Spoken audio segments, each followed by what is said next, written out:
Bonjour à tous et à toutes les amis, on se retrouve donc aujourd'hui pour ce premier épisode de cette journée sur Splinter Cell 1. Donc c'est l'épisode 15. Et donc hier on s'était arrêté ici, dans ce petit hangar, bâtiment comme je l'avais appelé. On avait pour but de récupérer la mallette qui était entre les mains d'un soldat. Et comme vous avez vu, il est pas facile à attraper parce que quand il se barre, il a des soldats derrière lui et en plus il court partout, donc c'est un peu casse-couille de courir après. Donc voilà, donc là la mission est bientôt finie, je crois, si je me rappelle bien. Et après on commencera une nouvelle mission. Donc dans l'épisode précédent aussi il y avait eu beaucoup d'ellipses, mais bon c'était pour passer les endroits galères parce que c'était vraiment galère. Et donc voilà. Donc aussi Corentin, j'ai vu ton message ce matin que tu m'as mis à 7h, tu me l'avais mis à 7h40 je crois. Et je t'avais mis un autre grand commentaire. Je t'avais mis un autre commentaire pour voilà bon, voilà quoi. Si tu l'as vu, voilà quoi. Ou alors tu iras le voir puis tu m'en diras quoi. Voilà quoi. Ça fait beaucoup de voilà quoi, mais voilà quoi. Donc voilà, donc on reprend, c'est parti. Alors, est-ce que vous voyez bien? Ouais, vous voyez un peu mal sans, donc on va y aller avec. Il était parti par là, le mec avec la valise, donc avec la mallette, donc on le suit quoi. Yep. D'accord, notre cher ami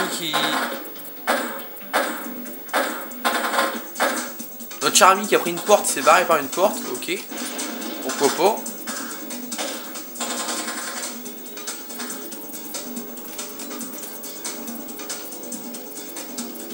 Il y a quoi là? Un crochet explosif. Ça va servir. N'oubliez pas que les crochets explosifs, ça sert à... Comment dire, ça va plus vite à crocheter les portes qu'un crochet normal. Ça va beaucoup plus vite. Donc on doit aller par là, je pense.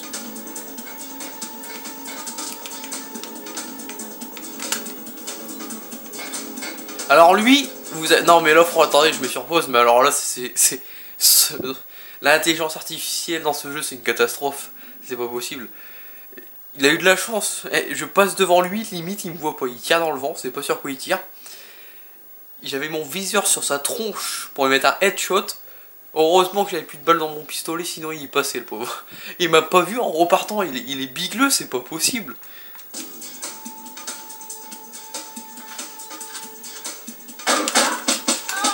Ah par contre, alors j'adore. Il était là, il me voit pas, et de là-bas il me voit. C'est crédible là quand même. Je voudrais bien me soigner. Ouais, franchement, bravo. Si je sélectionne pas l'objet, ça n'ira pas. Bon, on va se soigner encore une fois, j'ai plein de trousses. Donc voilà, oui, c'était... comme je disais, je t'ai remis un commentaire, Corentin, sur ce qu'on parlait ce matin, donc voilà. Donc si tu l'as pas vu, bah... Mais putain, je te demande pas de t'agripper. Si tu l'as pas vu, bah... Tu iras voir, puis tu me diras ton point de vue là-dessus, on va dire. Donc voilà, donc la suite c'est là, normalement. Vu que c'est par ici que notre cher ami s'est enfui. Un checkpoint, bien sûr que je le prends. Alors, nous on a commencé à... Attendez. Je sais plus où on a commencé en fait. Bon, on va mettre sur le 2, je sais plus du tout.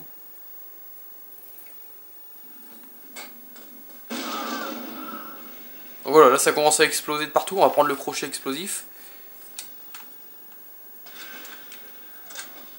Voilà, la porte a... Le crochet explosif a fait son effet, j'allais dire la porte s'est ouverte, mais oui c'est vrai. Comme ça on n'a pas besoin de faire tout le bordel. Donc là un petit poster, une fille en bikini, je sais pas si vous voyez bien, mais bon. Ah là on voit mieux, voilà. Alors, on en est où là?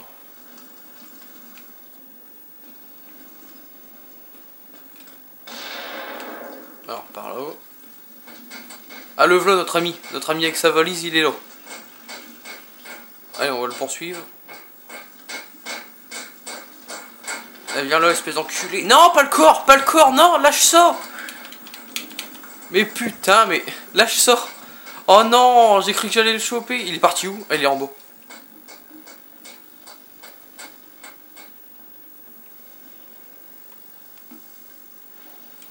D'accord. Ah mais il est super fort parce que je pensais que moi Donc là c'était une petite poursuite on va dire. Et je pensais que s'il allait trop loin ou s'il se barrait tout simplement, Lambert nous avait dit voilà quoi, il s'est échappé donc vous avez perdu, on doit recommencer, mais non. Et il vient là, il bouge pas pépère, il attend là, mais en fait il s'est piégé lui-même parce que là, à part sauter dans l'eau, je vois pas où il aurait pu aller, à part sauter là-dessus, là sur la plateforme, mais bon. Franchement, il s'est un peu fait avoir à son propre jeu. Donc on l'interroge. Tu crois que ça en vaut la peine? Mais qui êtes-vous? Ah! C'est moi qui pose les questions. Réponds, et vite. J'ai compris. Pourquoi risquer d'extraire manuellement des données d'une zone de combat? C'était le seul moyen. On les avait cryptées avec une clé personnelle qui s'autodétruirait après utilisation. C'est quoi ces données? Je suis que le messager. J'en sais rien. Ça parle d'une arche. Qu'est-ce que c'est? J'en sais rien. Nicolas Zé a l'air de beaucoup y tenir. Où est-ce que tu devais emmener cette mallette? Je sais pas. On ne devait pas me le dire avant que je sois dans le bateau. Ah, Mas est en parano de première. Mas? Je vous en prie, je veux pas... Ah! Philippe Mas, le chef programmeur de Nicolas Zé. C'est tout ce que je sais, je vous jure. Autant me tuer maintenant, sinon les hommes de Nicolas Zé le feront. Je vais exaucer tes vœux, mon petit père. Allez, fais dodo. On t'a de la chance, on aurait pu être plus cruel. Donc voilà, donc il a une petite sacoche, une carte M, ok récupérée. Et on prend la fameuse valise. Enfin. Bien joué, Fischer. Fichez le camp de là, maintenant. Et c'est improbable, les amis. Mission 3 terminée.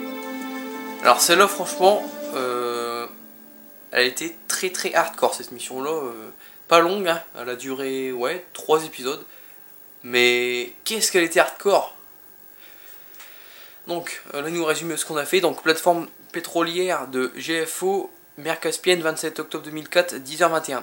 Les informations récupérées sur la plateforme sont d'une extrême importance. Les enregistrements regorgent d'indices laissant supposer une riposte imminente contre les États-Unis et prouvent qu'il existe une fuite au sein de la défense américaine, ce qui laisserait penser que les Géorgiens disposent d'une taupe au cœur de l'une des agences de renseignement US.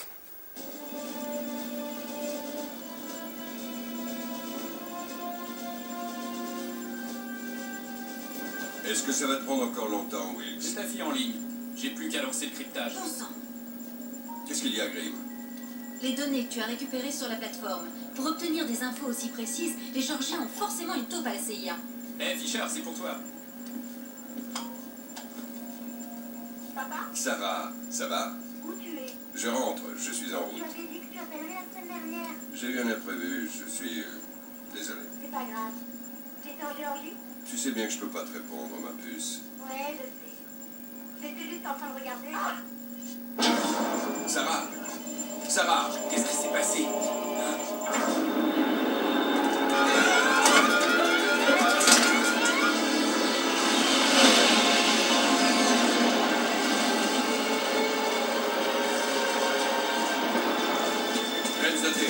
Wilkes, rien de cassé? Je crois que non. J'espère que tout le monde va bien là-dedans. On vient d'avoir une fausse alerte de collision. J'ai jamais vu un truc pareil. Tout l'affichage s'est détraqué.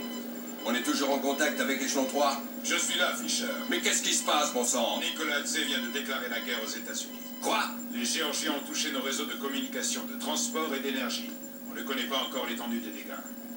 Quelle est notre ligne de défense? Qu'est-ce qu'on fait? Qu'est-ce qu'on peut faire? Nicolas Zé nous a pris par surprise. Tout ce qu'on a, c'est le portable que vous avez récupéré sur la plateforme pétrolière. Mais ma fille, elle a... Je sais. J'ai envoyé des agents là-bas. Tout le pays est sans dessus-dessous. Il faut absolument que je voie Sarah. Vous savez ce que vous devez faire. Il faut absolument retrouver Nicolas Zé. Vous dirigez l'opération pour la CIA. Votre mission est désormais vitale. Panne de courant à l'hôpital militaire de Red Bear, dans le Mississippi, a fait 17 morts et plus de 30 blessés. Le secteur, tout comme les générateurs de secours, ont été endommagés, laissant un train militaire à destination de Norfolk, en Virginie, est entré en collision avec un train de banlieue, suite à une panne du système de triage ferroviaire automatique. L'armée n'a pas dévoilé la teneur du chargement de ce train, mais la population a été évacuée dans un rayon de 35 km autour de l'accident. Aucun bilan officiel n'a encore été donné, mais selon les premiers rapports, plus de 40 militaires ont trouvé la mort. On estime pour l'instant que le nombre de victimes civiles sera nettement moindre.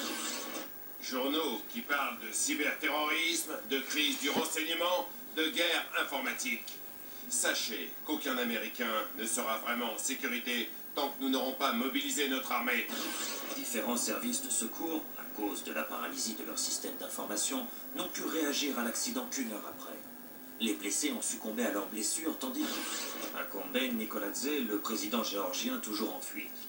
Bien que cette première vague de cyberterrorisme n'ait visé pour l'instant que des cibles militaires, n'oublions pas qu'une cible civile, une foule par exemple, pourrait également très bien. Nous avons affronté la terreur auparavant et triomphé. Je promets au peuple américain que nous triompherons encore. Ce monde est trop petit pour que les auteurs de tels actes puissent s'y cacher longtemps. Les États-Unis et leurs alliés appliqueront une justice rapide, équitable et absolue. Donc voilà, donc on a pu voir que c'est vraiment le bordel, le bordel a vraiment commencé. On a pu voir pendant la cinématique avec Sam, Grimsdottir et Wills Junior. On a pu voir que donc on a pu apprendre quelque chose sur Sam, c'est qu'il avait une fille. Avant ça on le savait pas, donc il a une fille. Et bon, bien sûr, être agent secret c'est pas tip top parce qu'il peut pas voir sa famille souvent quoi. Et puis bah, il lui parlait au téléphone et puis ça s'est coupé. Et Lambert a dit que Nikoladze et son pays, donc la Géorgie, ont déclaré la guerre aux Américains, donc à nous, aux États-Unis plutôt. Donc à nous. Et on a pu voir pendant la cinématique avec les interviews et tout, ils ont coupé l'électricité à l'hôpital, ou un truc du genre, parce qu'il y avait encore de la lumière. Ah si, c'est l'électricité qu'ils ont coupé, je crois. Et bon, il y avait eu 17 patients morts, je crois. Donc c'est vraiment des enculés. Je suis désolé d'employer ce mot. Mais voilà quoi. Quartier général de la CIA, Langley, Virginie, États-Unis, 31 octobre 2004, 22h19. Retrouver la top opérant au sein de la CIA. Alors cette mission, si je me rappelle bien, oui, c'est la mission. Je crois que c'est une des missions les plus galères du jeu, avec celle d'avant. Et pour BIS, c'était la mission la plus dure. Quelques heures après l'assaut de la plateforme pétrolière, le président géorgien Komben Nikoladze a lancé une vague d'attaques terroristes contrôlées à distance contre les États-Unis. La seule piste pouvant permettre de remonter jusqu'à Nikoladze est la certitude qu'il dispose d'une top au sein de la CIA. Alors un petit checkpoint, donc ça c'est très sympa. Ouais, sur le premier. Donc là on va courir parce qu'au début il y a du temps et il faut se dépêcher. Je vous expliquerai pourquoi après. À vous de jouer, Fisher. Et je vous le répète, on ne peut pas se permettre de victimes. La NSA n'opère pas aux États-Unis. On n'espionne pas les autres agences. Je suis pas là. C'est ça.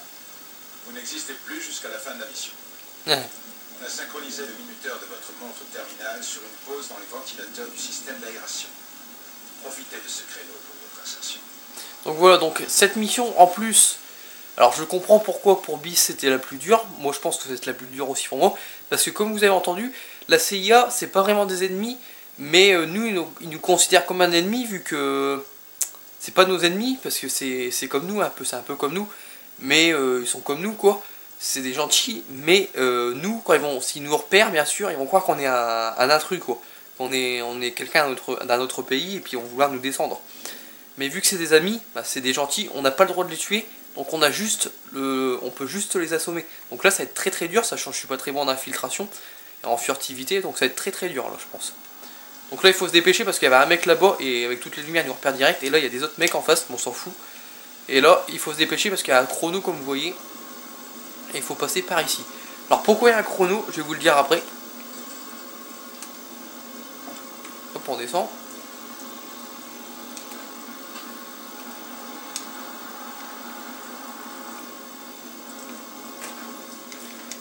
Hop, allez, monte. Voilà.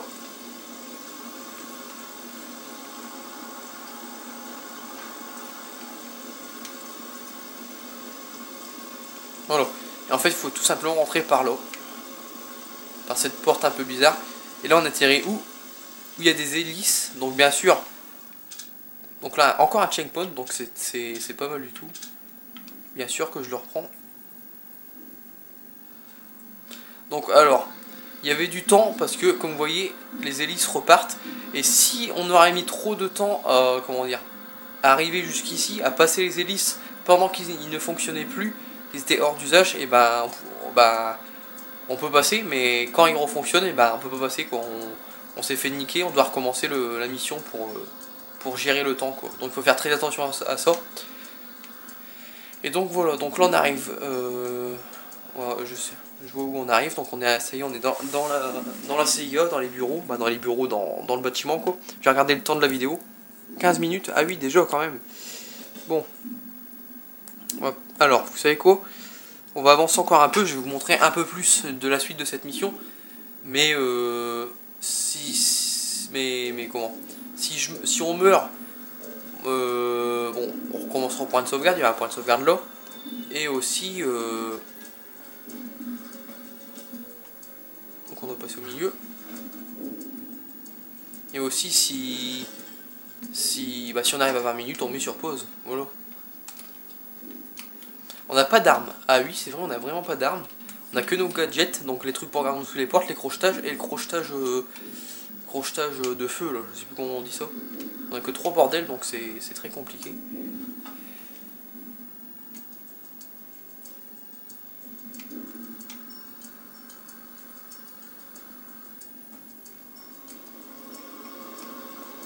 Alors, on va attendre que l'autre y revienne. Alors j'espère qu'il va pas mettre diplôme.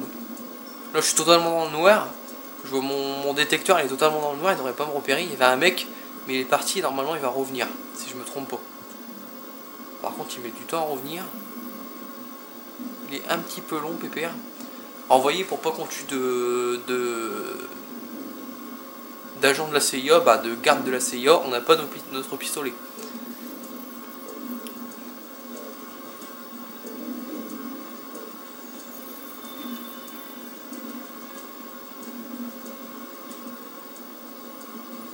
Alors lui...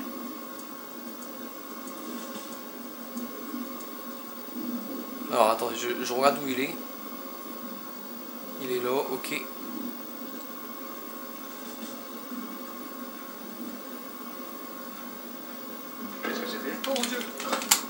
Allez, fais dodo, tu m'as pas repéré. T'as eu une petite suspicion. Je voulais le choper, mais je me suis dit, moi j'avance accroupi et lui il avance assez vite. Il va se barrer avant que je lui mette un coup. Et on va perdre du temps, alors je me suis dit, je vais courir un peu et puis je vais le dépouiller quoi. Je vais l'assommer. Ça va, ça a marché. Alors, là-bas, normalement, il y a 2 mecs. Alors, lui, il avait pas d'arme, comme vous voyez. Mais ça, c'était juste un technicien, un ingénieur qui travaille là. Mais bien sûr, s'il nous aurait repéré, il aurait activé une alarme qui se trouve là-bas. Et tous ses potes, 2 gars auraient débarqué, si je me souviens bien. Alors, il y a aussi des caméras, donc vous voyez, c'est vraiment le bordel. Alors, la caméra, je ne sais pas où elle est.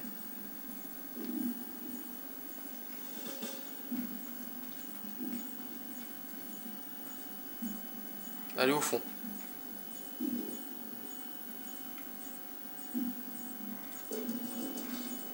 On va la laisser tourner d'un côté comme de l'autre.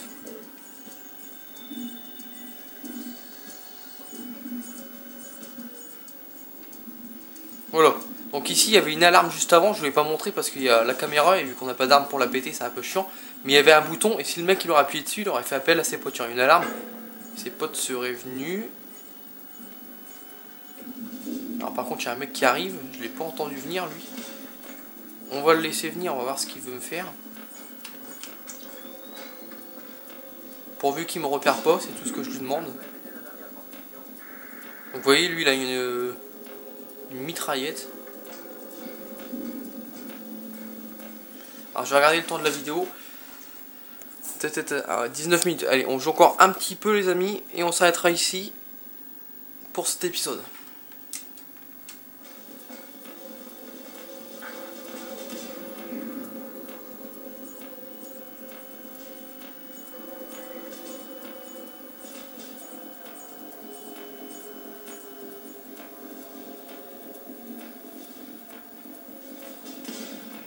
Ah, attendez, j'enlève ma vision pour voir où ils sont.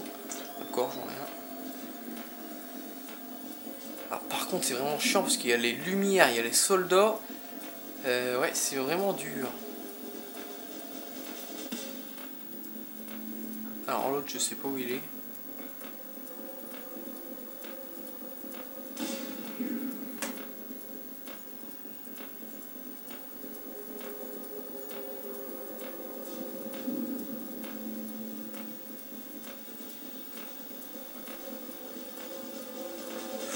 Il y a un mec juste là. Bon, on est dans le noir, alors vous savez quoi? On va garder le suspense pour la prochaine vidéo, donc pour l'épisode 16, pour voir si je vais réussir à me débarrasser de lui sans me faire voir. On va mettre sur pause parce que j'ai pas envie d'avoir de surprise. Alors pour l'instant, ce début de mission à la CIA, il se passe très bien. Mais ce n'est que le début. Et si je me souviens bien, la mission va être très très longue. Ouais. Donc voilà. Donc voilà, j'ai plus rien à dire. Donc en tout cas, merci de regarder la vidéo. N'hésitez pas à liker, n'hésitez pas à commenter. Et puis moi, je vous dis à tout à l'heure pour l'épisode 16 sur Splinter Cell 1. Allez, salut tout le monde, bye!